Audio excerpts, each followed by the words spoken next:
Hello students, मैं मिथिलेश माही। Students, आज बात करेंगे वेक्टर कैलकुलस में डाइवर्जेंस निकालने के लिए।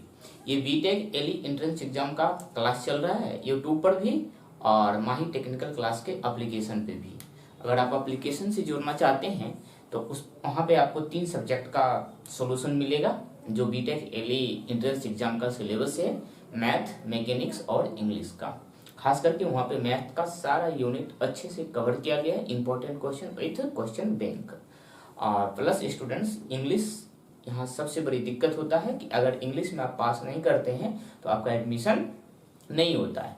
तो इसीलिए इंग्लिश पे बहुत अच्छे से वहाँ पे फोकस किया गया है, क्वेश्चन बैंक को सॉल्व किया गया है और आपको एग्जाम से 1 महीना पहले अच्छे से बताया जाएगा कि किस तरह से ऑप्शन को रिलेट करके चूज करके हम इंग्लिश का अधिक से अधिक क्वेश्चन सही कर सकते हैं। तो ये आपको ट्रिक बताया जाएगा। ठीक है, चलिए इस समय हम बात करते हैं डाइवर्जेंस का। ठीक है, डाइवर्जेंस कैसे निकालते हैं। यहाँ पे क्वेश्चन है, बहुत इंपॉर्टेंट पूछा गया क्वेश्चन है। ठीक है, और डाइवर्जेंस का सबसे पहले फार्मूला देख लीजिए कैसे फाइंड करते हैं। ठीक है, इसको शॉर्ट में लिखते हैं DIVF। एफ क्यों लिखते हैं, यहाँ पे 5 भी लिख सकते हैं क्योंकि f बराबर है तो फंक्शन f लेते हैं, f ही लेके चलिए, कोई दिक्कत नहीं है। यहाँ से फार्मूला होगा I डेल बटे del x plus j del बटे del y plus k del बटे डेल z। जहां x के रिस्पेक्ट डिफरेंशिएट हो रहा है उसके साथ I मल्टीप्लाई होगा, जहां y के रिस्पेक्ट डिफरेंशिएट हो रहा है वहां j मल्टीप्लाई होगा, जहां z के रिस्पेक्ट डिफरेंशिएट हो रहा है वहां पे k मल्टीप्लाई होगा। ठीक है, और इसको इस तरह से लिखते हैं इनटू fi प्लस फाई, यहाँ पे f लिख दो, कैपिटल F। ठीक है, यहां से हो जाएगा स्टूडेंट्स, अगर हम फाई बराबर मान लेते हैं कुछ, f बराबर मान लेते हैं fi plus phi j plus psi k, तो यहां से बन जाएगा I डेल बटे del x plus j del बटे del y plus k del बटे डेल z इंटू, अब देखो यहाँ पे f है और f का वैल्यू क्या है बाबू, यहाँ पर है fi plus phi j plus psi k। ठीक है, एक चीज ध्यान देना कि i जिसके साथ मल्टीप्लाई है ना वो i के साथ ही डिफरेंशिएट होगा। इसमें देखो i हो रहा है, यहाँ भी i हो रहा है, तो i डॉट i कितना होता है, 1 होता है। i डॉट i बराबर कितना हुआ, लेकिन अगर हम इस i को मल्टीप्लाई करेंगे j से तो i डॉट j क्या हो जाएगा, 0 हो जाएगा। आप पढ़े ही होंगे कि i डॉट j बराबर i डॉट k बराबर 0 हो जाएगा। लेकिन सेम जब डॉट होता है i dot i, j dot j, k dot k, उसका वैल्यू 1 हो जाता है। तो इसका मतलब है यहाँ पे हम लिख सकते हैं i वाले के f के साथ, तो यहाँ पर हो जाएगा डेल बटे डेल x और यहाँ पर f। ये j को j के साथ करेंगे, यहाँ हो जाएगा j डॉट j 1 और बाकी बचेगा डेल बटे del y into 5 plus k dot k 1 हो जाएगा तो बचेगा डेल बटे डेल z और यहाँ पे साई। ये आपका फार्मूला डाइवर्जेंस का, डाइवर्जेंस।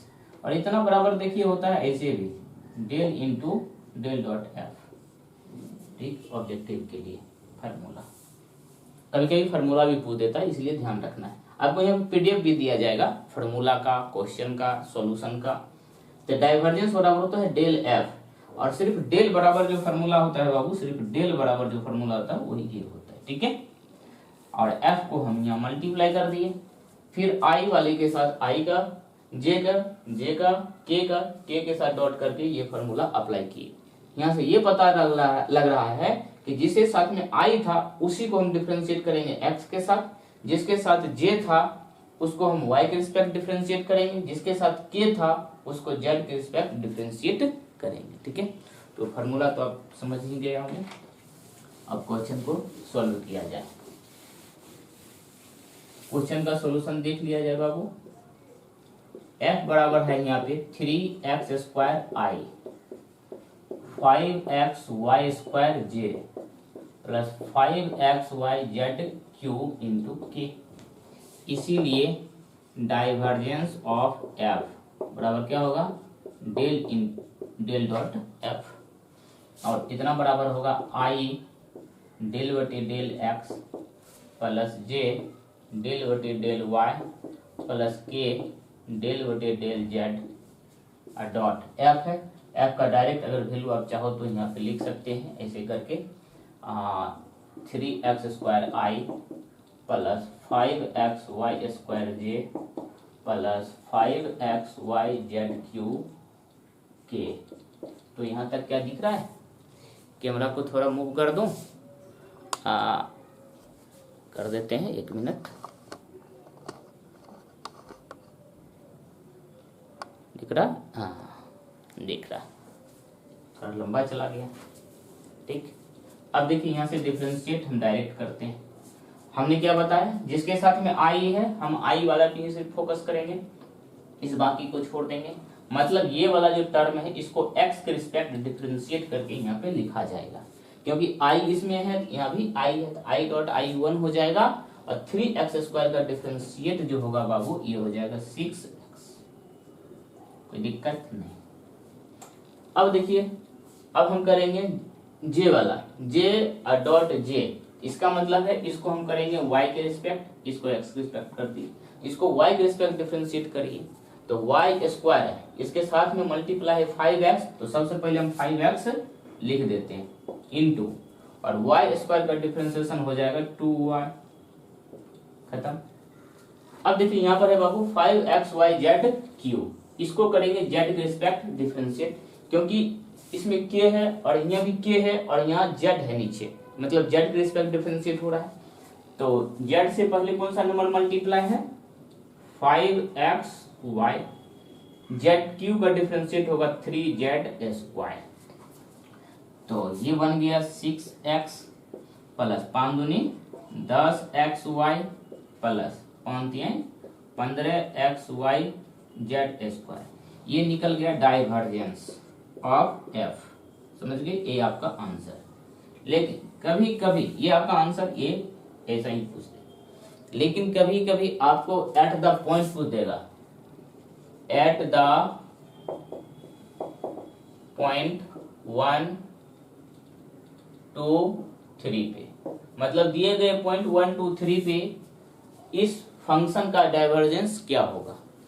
तो इसीलिए अगर ये पॉइंट नहीं रहता तो मेरा आंसर ये होता, लेकिन दिए गए पॉइंट पे डाइवर्जेंस पूछ रहा है, तो डाइवर्जेंस ऑफ एफ इस दिए गए पॉइंट पे 1 2 3 पे, तो पहला जो है नंबर 1 वो x का वैल्यू होगा, दूसरा y का, तीसरा z का, ये चीज ध्यान रखना।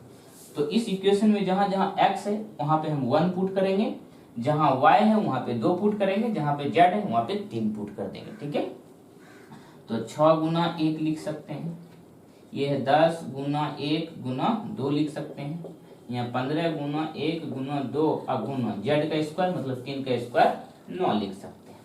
तो ये हो जाएगा आपका 6 प्लस 10 दूना 20 प्लस 15 दूना 30, 30 गुना 9 9 27, यानी 270, 15 दूना 30 9 27। ठीक है, 70 80 90 96, 296 आपका आंसर, ये आपका आंसर, यही पूछा था क्वेश्चन में। हम पहले पॉइंट नहीं लिखे थे, बाद में इसीलिए लिखे कि आपको ये समझ में आए कि ये भी आंसर हो सकता है, लेकिन अगर पॉइंट दे दे तब हमारा पॉइंट की जगह वैल्यू पुट कर देंगे तो हमारा आंसर ये होगा। ठीक है, आई होप आपको अच्छे से समझ में आया होगा कि किस तरह से हम लोग डाइवर्जेंस फाइंड करते हैं। ठीक है, चलिए इसी वीडियो लेक्चर में स्टूडेंट एक क्वेश्चन और हम लोग सॉल्व करते हैं। ठीक है, इसको नोट कर लीजिए, नोट कर लो।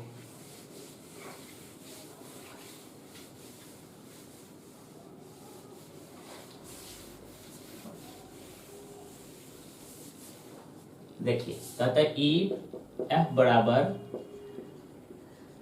ग्रेड, अरे बाप इतना मोटा बुक है, देखते हैं बहुत मोटा बुक है, grad x q y y q z z q x minus x square y square z square. मोटा, बहुत मोटा बुक है, देख रहे हैं, यहीं से क्वेश्चन आता है। ठीक है, find divergence of f at 1 2 3। कहता है कि यदि एफ, उस समय एफ बराबर इस तरह का फंक्शन था, आई जे के लगा हुआ था, लेकिन इस क्वेश्चन पे विचार करोगे तो एफ बराबर यहाँ पर ग्रेड लिखा हुआ है, उसके बाद ये फंक्शन है, और इस फंक्शन में कहीं भी आई जे के लगा हुआ नहीं है। तो स्टूडेंट्स, तो एफ बराबर जो ग्रेड लिखा हुआ, इसका मतलब इसका हम ग्रेड निकालेंगे, जिसको ग्रेडियंट भी कहते हैं, ग्रेड फाइव भी कहते हैं। तो सबसे पहले इस इक्वेशन का हम ग्रेडियंट फाइंड कर लेंगे। जब ग्रेडियंट फाइंड कर लेंगे तब हो जाएगा एफ का वैल्यू आई जे के रूप में ना। तो सबसे पहले देखिए ग्रेड का फॉर्मूला क्या होता है। ग्रेड बराबर होता है स्टूडेंट डेल, ग्रेड एफ बोलते हैं, ग्रेड एफ अगर लिखते हैं तो यहाँ भी डेल डॉट एफ को डाइवर्जेंस, और ग्रेड एफ का फॉर्मूला सेम होता है, सेम तो होता है, लेकिन देखिए आगे क्या होगा। इस डेल को हम क्या लिख सकते हैं, आई डेल बटे डेल एक्स प्लस जे डेल बटे डेल वाई प्लस के डेल बटे डेल जेड। ये सिर्फ और सिर्फ डेल का है, ये इसका। अब एफ है, यहाँ पर हम एफ मल्टीप्लाई कर देंगे, तो एफ अगर हम मल्टीप्लाई करेंगे तो यहाँ भी एफ आएगा, यहाँ भी एफ आएगा, यहाँ भी एफ आएगा, है कि नहीं। या फिर अगर आप चाहते हो कि नहीं हम यहाँ पे एफ नहीं लिखेंगे, यहीं पे लिखो जहाँ आपको लिखने का मन है, तो यहाँ पर हम क्या करेंगे, एफ का वैल्यू पुट कर देंगे और फिर उसको हम डिफ्रेंशिएट कर देंगे ना, एक्स के रिस्पेक्ट, फिर वाई के रिस्पेक्ट, फिर जेड के रिस्पेक्ट, वही आपका निकल जाएगा ग्रेड। यही ग्रेड का फॉर्मूला है। ठीक है, चलिए सॉल्व किया जाए क्वेश्चन को। एफ बराबर है grad x q y plus y q z plus z q x minus x square y square z square. इस तरह से है ना बाबू। हाँ, तो सबसे पहले आपको ग्रेड तो निकालना ही होगा। आज जैसे ग्रेड निकालेंगे तो क्या हो जाता है, आई डेल बटे डेल एक्स जे डेल बटे डेल वाई मम्मी प्लस के डेल बटे डेल जेड इनटू, ये सिर्फ इसका फॉर्मूला, और इसके साथ में है ये x q y plus y q z plus z q x minus x square y square z square. कोई दिक्कत यहाँ तक। अब देखिए, जब हम लोग डाइवर्जेंस निकाल रहे थे उसमें देख रहे थे कि यहाँ पे आई जे के लगा हुआ था, तो इसीलिए हम क्या किए थे, आई वाले को एक्स के रिस्पेक्ट, जे वाले को के रिस्पेक्ट और जेड वाले को, सॉरी के वाले को गलत बोल दिए, आई वाले को एक्स के रिस्पेक्ट, वाई वाले टर्मों को जे के रिस्पेक्ट और के वाले टर्मों को जेड के रिस्पेक्ट डिफरेंशिएट करते थे। लेकिन इस क्वेश्चन में देखिए कहीं भी आई जे के है नहीं है। इसका मतलब ये है कि जब हम यहाँ पे आई लिखना ही पड़ेगा। ठीक है, आई तो है नहीं इसमें, जे भी नहीं है, के भी नहीं है। इसका मतलब इस पूरे फंक्शन पे विचार करेंगे कि एक बार हम क्या करेंगे, एक्स के रिस्पेक्ट इस पूरे फंक्शन को डिफरेंशिएट करेंगे और उसको आई के साथ मल्टीप्लाई करके लिखना होता है। ठीक है, तो इस पूरे फंक्शन को एक बार आई के रिस्पेक्ट जहां जहां एक्स होगा उसी टर्म को हम एक्स के रिस्पेक्ट डिफरेंशिएट करेंगे, जहां एक्स नहीं होगा वो पूरे के पूरे कांस्टेंट टर्म कहलाएगा और उसका डिफरेंशिएट 0 हो जाएगा। तो इसमें देखा जाए, इसमें भी x है और x का डिफरेंशिएशन सिर्फ x का डिफरेंशिएट करेंगे तो 3x स्क्वायर और उसके साथ में मल्टीप्लाई हुआ है तो y लिख देंगे। फिर इस पर विचार करेंगे तो इसमें x नहीं है, जिसका मतलब ये पूरे कांस्टेंट कहलाएगा, इसका डिफरेंशिएट 0 हो जाएगा, विचार करना छोड़ दीजिए। इस पर आएंगे, इसमें x है और इस x का डिफरेंशिएट 1 होगा, बाकी बच जाएगा ZQ, तो यहाँ लिख देंगे प्लस में ZQ माइनस। इस पर विचार किया जाए, इसमें देखिए एक्स स्क्वायर है और एक्स स्क्वायर का डिफरेंशिएट हो जाएगा 2x, बाकी उसके साथ में जो नंबर मल्टीप्लाई है वो हो जाएगा वाई स्क्वायर जेड स्क्वायर। कोई दिक्कत नहीं, प्लस का चिन्ह देंगे। अब लिखेंगे ये आई जिसमें मल्टीप्लाई था उसको हम x के रिस्पेक्ट डिफरेंशिएट कर रहे थे, उसका काम हो चुका है। अब हम इस पर विचार करेंगे जिसमें j लगा हुआ है, तो यहाँ पे j लिखेंगे और जहाँ j लिखा हुआ है इसका मतलब y के रिस्पेक्ट डिफरेंशिएट हो रहा है। इस पूरे फंक्शन को हम एक बार y के रिस्पेक्ट डिफरेंशिएट करेंगे। तो बाबू देखिए जहां जहां y उस पर विचार किया जाए, तो यहाँ पे देखो y है, y का डिफरेंशिएट 1 तो बचेगा x क्यूब, फिर यहाँ y क्यूब है ये हो जाएगा 3y स्क्वायर इंटू जेड। इसमें देखो y नहीं है तो विचार करना छोड़ दीजिए क्योंकि वो कांस्टेंट है, उसका हो जाएगा 0। बचा यहाँ y स्क्वायर का बाबू हो जाएगा 2y, बाकी क्या बचा x स्क्वायर और z स्क्वायर, कंप्लीट। अब प्लस लिखेंगे k,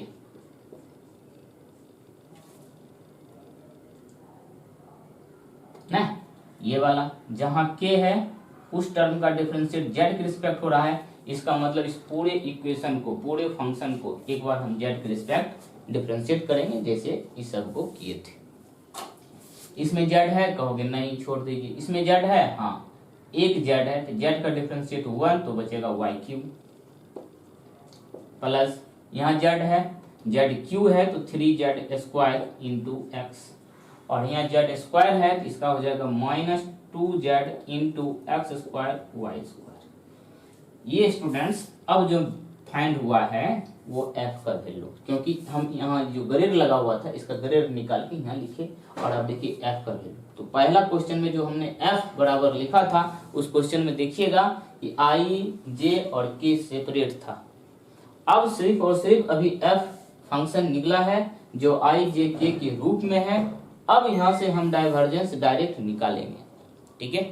तब तक इसको यहाँ तक नोट कर लीजिए, ठीक है। जल्दी से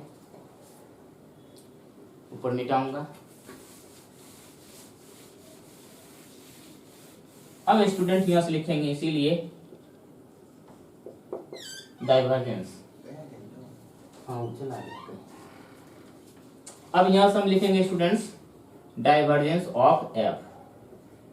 तो डाइवर्जेंस ऑफ एफ बराबर हो जाएगा डेल इंटू एफ ना, और यहां से हम डेल को लिखेंगे आई डेल बटे डेल एक्स, जे डेल बटे डेल वाई, प्लस के डेल बटे डेल जेड इंटू और एफ, और यहाँ पे एफ लिखेंगे। सेम अभी चल रहा है ग्रेड की तरह ही फार्मूला, लेकिन जब डाइवर्जेंस हम निकालते हैं तो उसमें जो एफ का वैल्यू होता है वो आई, जे, के के रूप में होता है, लेकिन जब हम ग्रेड या ग्रेडियंट जिसको कहते हो निकालते हैं तो उसमें यही फार्मूला अप्लाई होता है। डेल बराबर इतना ही लिखते हैं, लेकिन उसमें जो एफ का वैल्यू होता है उसमें कहीं भी एक्स वाई जेड नहीं होता है, जैसे देख रहे हो ना इसमें कहीं है नहीं। यही अंतर है इस डाइवर्जेंस और ग्रेडियंट में।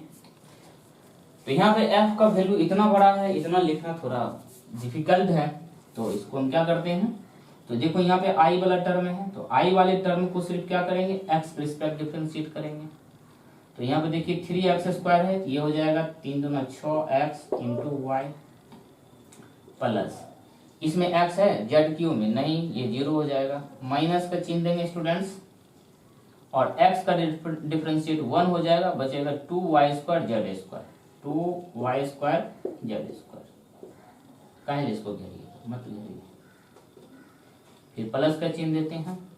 यहाँ पे देखिए j लिखा है और यहाँ भी j लिखा है, इसीलिए इसको जो हम डिफरेंशिएट करेंगे y के रिस्पेक्ट, x क्यूब 0 हो जाएगा, y स्क्वायर है ये हो जाएगा 3 दूना 6y इंटू जेड, माइनस का चिन्ह दीजिए। यहाँ पे y का 1 तो बचेगा 2x स्क्वायर जेड स्क्वायर, फिर प्लस का चिन्ह दीजिए। अब आइए k पर, यहाँ k और यहाँ k, इसीलिए इस k वाले टर्म को z के रिस्पेक्ट डिफरेंशिएट करके यहाँ लिखेंगे।